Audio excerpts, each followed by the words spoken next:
মার্কিন president Donald ট্রাম্পের 50% শুল্ক নীতির ফলে ভারতের পোশাক শিল্পে বড়সড় ধাক্কা লাগার আশঙ্কা তৈরি হয়েছে। পশ্চিমবঙ্গের মহেশতলা মেটিয়াবুরু এলাকায় লক্ষ লক্ষ শ্রমিক ও দর্জি পোশাক শিল্পের সঙ্গে যুক্ত। এই এলাকার পোশাক সরাসরি বিদেশে যায়। দ্রুত শুল্ক সমস্যা না মিটলে পোশাক শিল্পে বড়সড় ক্ষতির আশঙ্কা করছেন ব্যবসায়ীরা।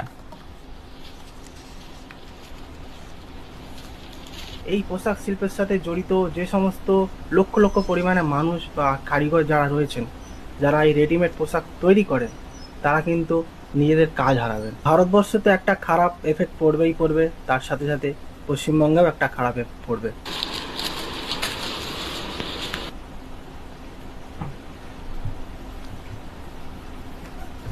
এই রেডিমেড শিল্পে যে সমস্ত ব্যবসায়ীরা যুক্ত আছে, ব্যবসায়ীরা মালটা তৈরি করেন, প্রোডাক্ট করেন, বিগ হাউস যারা আছে, তাদের ব্যবসা খারাপ হবে।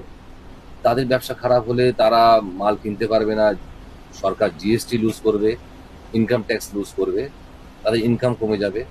এবং এই মাল, এই গার্মেন্টস যেগুলো তৈরি হয়, এই তৈরির মূল যে কারিগর, শিল্পী, হাজারে হাজারে যে শিল্পীগুলো আছে, কারিগর আছে, কাটিং মাস্টার থেকে আরম্ভ করে প্যাকিং, স্টিচিং, লেবার, কুটিয়া মজদুর বা এই অঞ্চলের রিক্সা, ভ্যান, ম্যাটাডোর, ছোট ছোট দোকানদার, জোগাড়ের দোকান, সমস্ত ক্ষেত্রে একটা এফেক্ট আসবে।